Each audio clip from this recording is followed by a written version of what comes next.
Buenas noches con todos,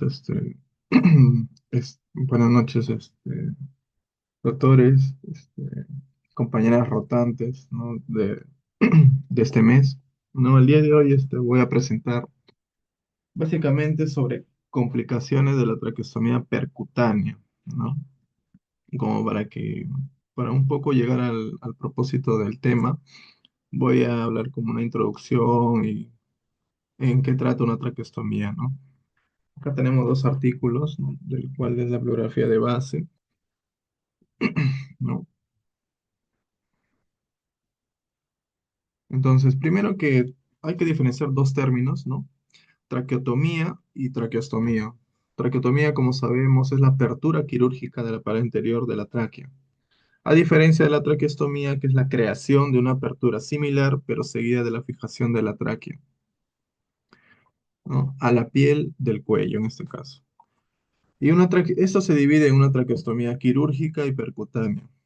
La diferencia es que la quirúrgica consiste en la disección de los tejidos pretraqueales en planos, ¿no? E inserción de una cánula de traqueostomía bajo visión directa de la tráquea. Esto se puede realizar a pie de cama o en sala de operaciones, ¿no? Y la traqueostomía percutánea consiste en la introducción de una cánula traqueal mediante disección roma de los tejidos pretraqueales utilizando una guía por técnica de Seldinger, ¿no? Entonces, un poco de historia. Aquí, por ejemplo, en el antiguo Egipto, en la época del faraón Dyer 3100 años antes de Cristo, aquí este procedimiento se presentó en los jeroglíficos, ¿no?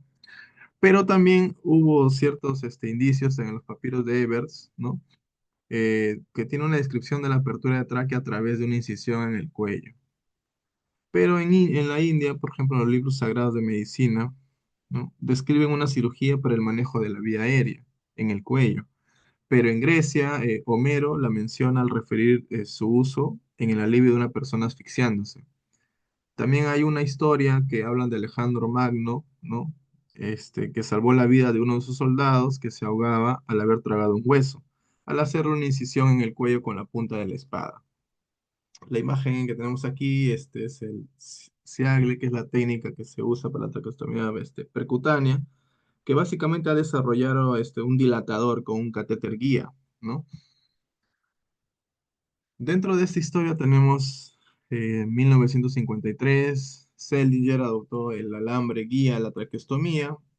Sheldon, en el 55, la primera traqueostomía percutánea por dilatación con un trocar.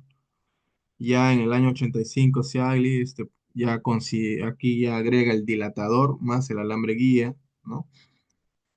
Y posteriormente fue evolucionando hasta el año 2002 en Frobel y Quintel, ¿no? Pero esa es una técnica ya que, como ustedes están viendo, que es desde el año 53, incluso, ¿no? 85 ya con el Seagle que se perfecciona. Dentro de las indicaciones, esas son indicaciones un poco generales, ¿no? No he puesto el cuadro absoluto.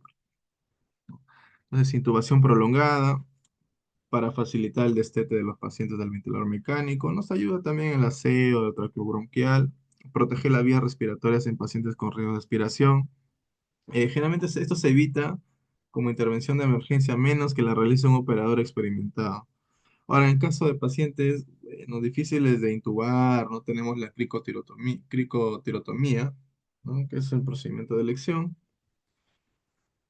Esto es muy importante porque dentro de esas contraindicaciones tenemos las contraindicaciones absolutas y las relativas. Dentro de las absolutas tenemos ausencia de tráquea cervical, ¿no?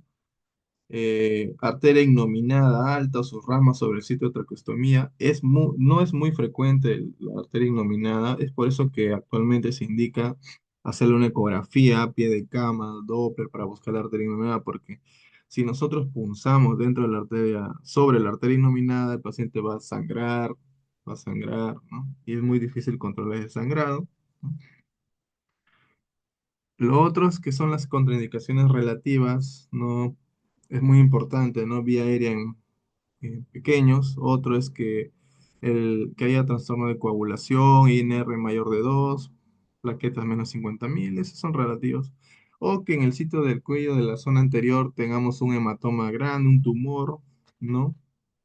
O también que tenga una severa traqueomalacia, luego que tenga obesidad mórbida, espina, la lesión, que tenga una lesión cervical inestable, o que esté inestable hemodinámicamente, múltiples vasopresores, o que dentro de la programación del ventilador nos indican algunos un PIB de 10, mayor de 10, un FIO mayor de 60, otros autores mencionan FIO mayor de 70 con un PIB de 9, 8.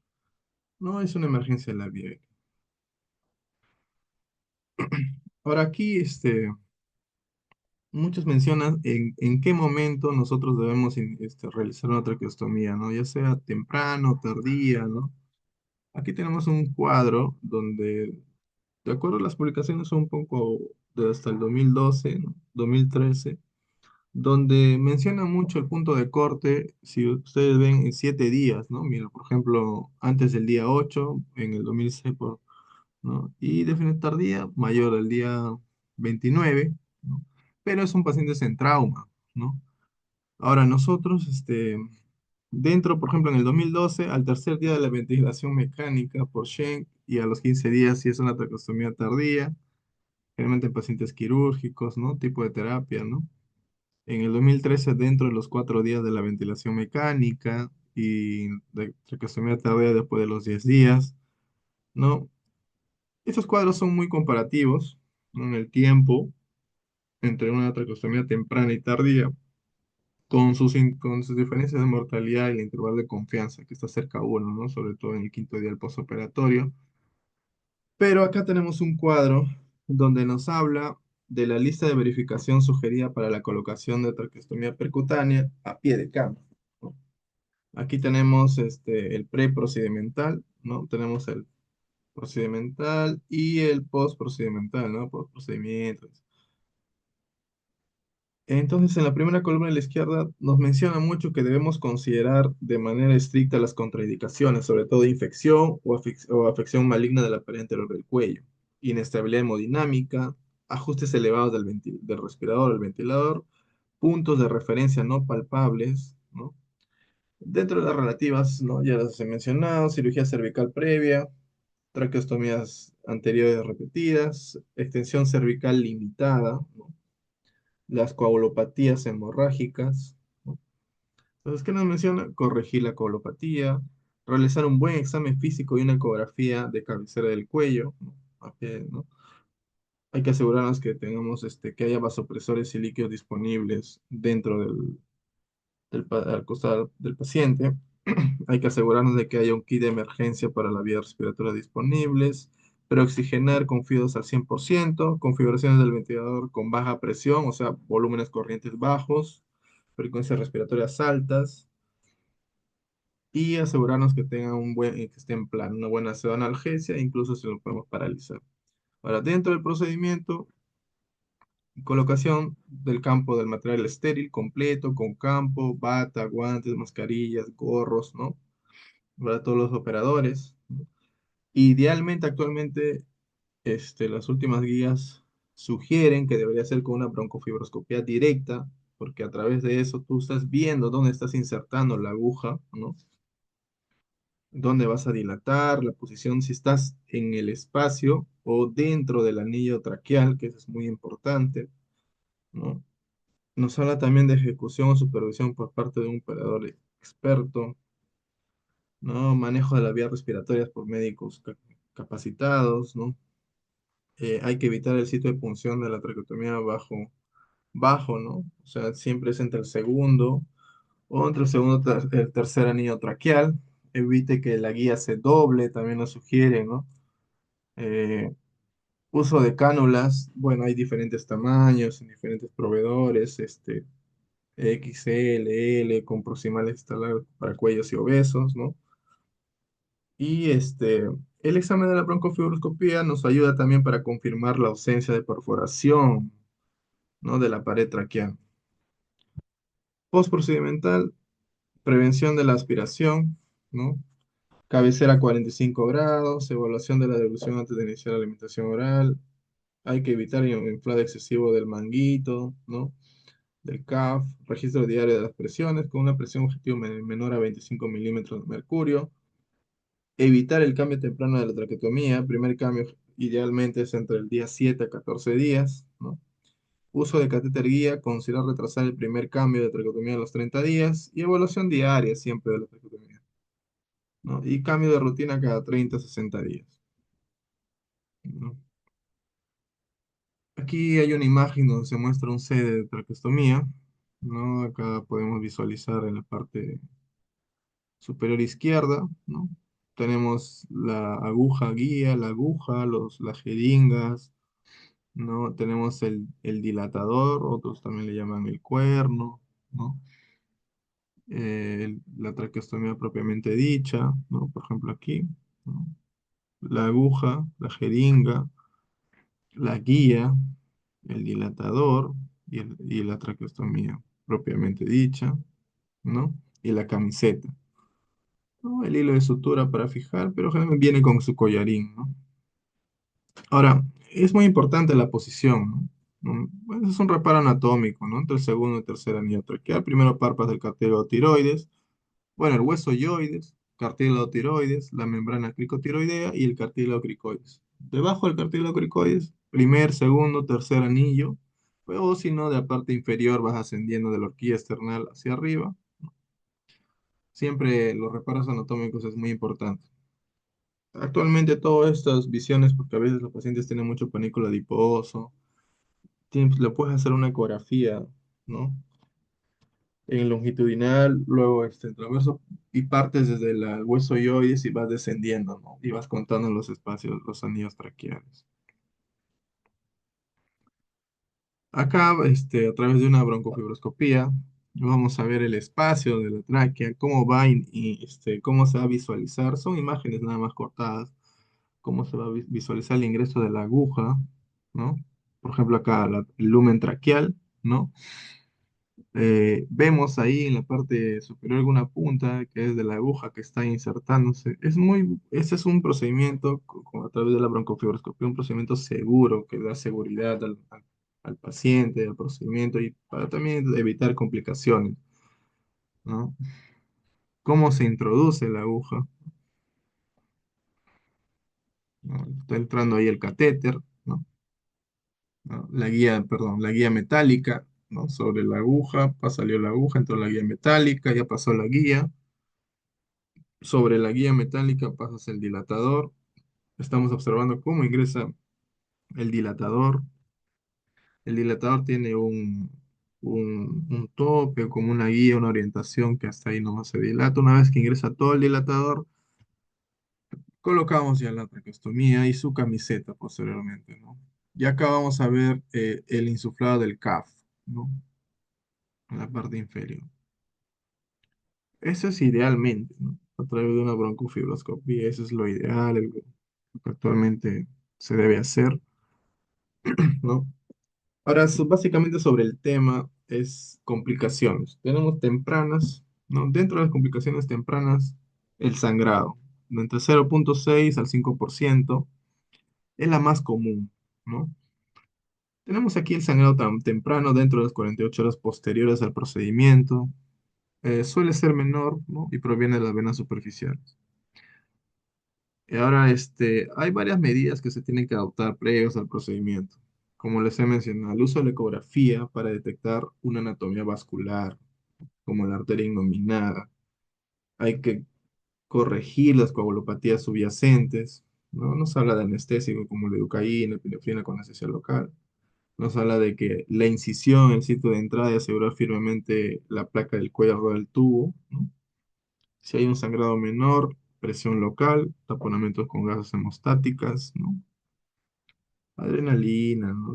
O acetoacetam pueden ayudar a lograr la hemostasia. Y si el sangrado es mayor, hay que explorar el estómago para localizar y cauterizar o suturar el vaso sangrante. Lo otro es neumotórax y enfisema subcutáneo, entre el 0,8 y el 1,4%, ¿no? Aquí es la inexperiencia del operador, bueno, pacientes con EPOC, ¿no? Obesidad y las anomalías anatómicas de la columna colocan a los pacientes a mayor riesgo de sufrir complicaciones. La mala posición del tubo de la traqueotomía dentro del estómago y tiempos operatorios prolongados en procedimientos difíciles y disección del tejido anterior del cuello en pacientes obesos pueden provocar una fuga, del aire, ¿no? Hacia el tejido subcutáneo. Entonces, acá tenemos una imagen tomográfica donde, mire cómo vemos acá que hay aire, ¿no? Perdón, que hay en el tubo, ¿no? En la flecha inferior, el anillo traqueal. Lo otro es que vemos el enfisema subcutáneo, por ejemplo, en el tejido celular subcutáneo, ¿no? En la cara lateral, luego vemos en la cara en la frontal, ¿no? Ahora, nos menciona también sobre perforación de la pared traqueal. Aquí es importante que el manejo nos habla que es conservador. No, parece estar indicado para lesiones pequeñas, pero menos de 2 centímetros, ¿no? Que siempre y cuando no tenga un daño en el esófago. Ahora, en pacientes estables con enfisema subcutáneo, ¿no? Contenido, que no requieren ventilación mecánica, no presentan fugas importantes. Ahora, respecto al abordaje quirúrgico, sí o sí, pacientes inestables o con lesiones extensas que afectan estructuras mediastínicas, ¿no? Se ha planteado ahí otros abordajes menos agresivos que incluyen la corrección del defecto a través de la realización de cervicotomías sin necesidad de toracotomía, ¿no? Entonces, otra opción menos invasiva, aunque no por ello, ¿no? Es la colocación y expansión del estén traqueal de forma endoscópica. Por lo general, el manejo es conservador, ¿no? Como se mencionado. Siempre y cuando sean pacientes que estén estables o el efisema subcutáneo esté contenido, ¿no? Aunque precisándola no presenta fugas importantes. Entonces, ¿qué también puede ocurrir? Es el desplazamiento temprano del tubo, una decanulación accidental e inserción paratraqueal. Ocurre con una frecuencia del menor a 1,5%. Aquí, inmadurez del tracto del estómago puede provocar la pérdida de la vía aérea. Se ve mucho en pacientes obesos cuya distancia entre la piel y la tráquea es mayor a 2 a 4 centímetros. ¿No? Acá obviamente hay que restringir el cambio del tubo después de 7 días y utilizar un catéter guía durante el intercambio traqueal puede minimizar la inserción paratraqueal. Dentro de las complicaciones tardías tenemos la estenosis traqueal post-traqueotomía, que en promedio es del 3 al 12%, ¿no? Acá nos menciona mucho que pueden permanecer subclínicas algunas estenosis y los síntomas generalmente van a surgir cuando la luz va a alcanzar al menor al 50% de su diámetro original. Esto va a provocar tos y dificultad para eliminar secreciones. La disnea de esfuerzo ocurre una vez que el diámetro de la vía respiratoria se reduce menos a 10 milímetros con un estridor en una estenosis de menor a 5 milímetros y la traqueotomía alto, intubación traumática prolongada, antecedentes de intubación, otras traqueotomías previas, uso excesivo de esteroides, edad avanzada, sexo femenino, enfermedad de reflujo grave, enfermedades autoinmunes, apnea obstructiva del sueño, ¿no? Radioterapia local para el cáncer de orofaringe y laringe. Esos son, ¿no? Factores de riesgo. Traqueomalacia, ¿no? Aquí básicamente se debe al debilitamiento de la pared traqueal. Esto va a provocar el colapso expiratorio excesivo de la tráquea y básicamente se debe a una lesión isquémica, ¿no? De la tráquea que provoca condritis y posterior necrosis y destrucción del cartílago de soporte. Entonces, esta pérdida del soporte de las vías respiratorias va a provocar el colapso de las vías respiratorias traqueales durante la expiración, lo que va a resultar en limitación del flujo expiratorio y va a haber atrapamiento aéreo, ¿no? En la curva de flujo vamos a ver atrapamiento aéreo y secreciones retenidas, ¿no? Ahora, en pacientes con tubo de traqueotomía actual, el más largo es para evitar el área de colapso expiratorio.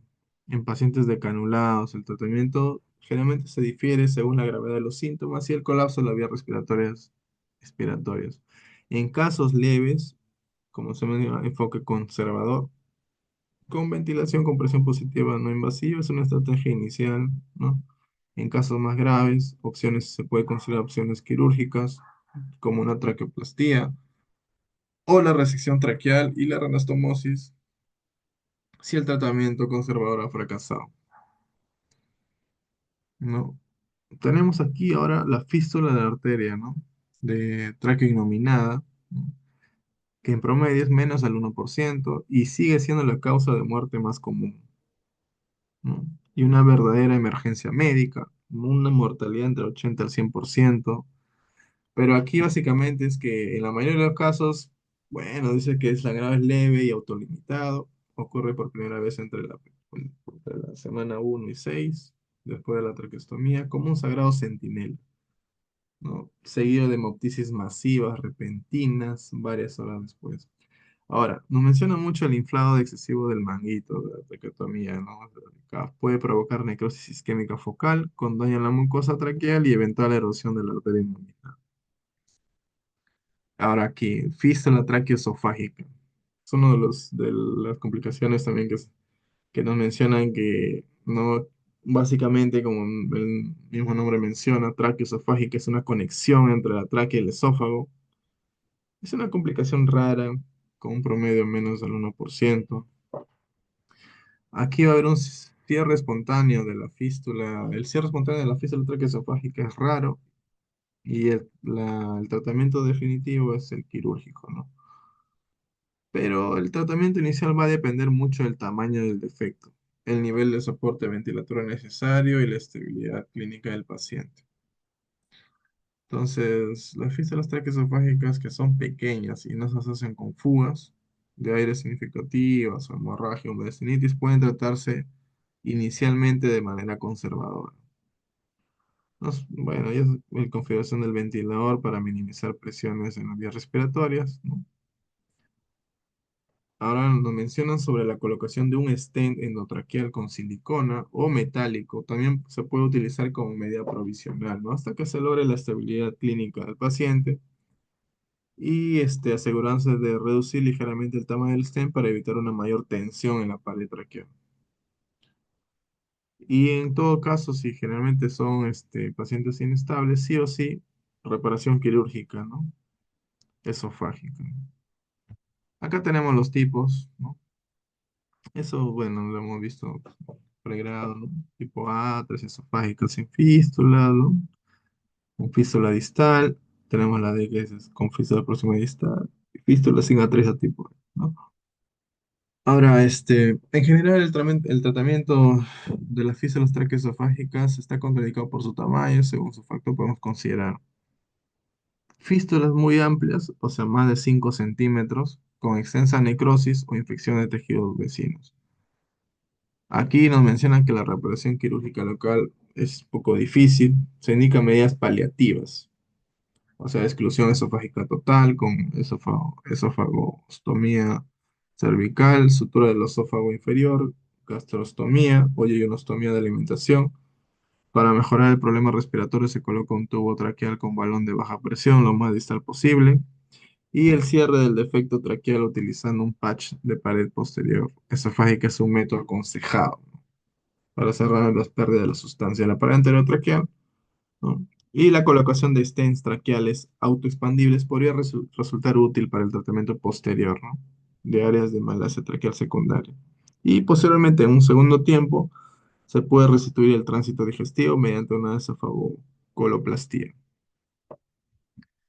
Pero si tenemos fístulas de 3 a 5 centímetros, ¿no? Esas sí son accesibles a la reparación.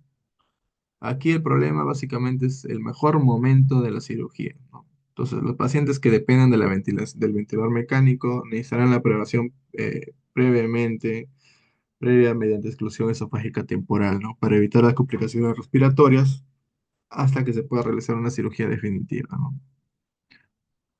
En paciente, una vez estabilizada la situación del paciente, se procede al tratamiento definitivo, ¿no? Mediante el cierre del orificio esofágico y una plastía.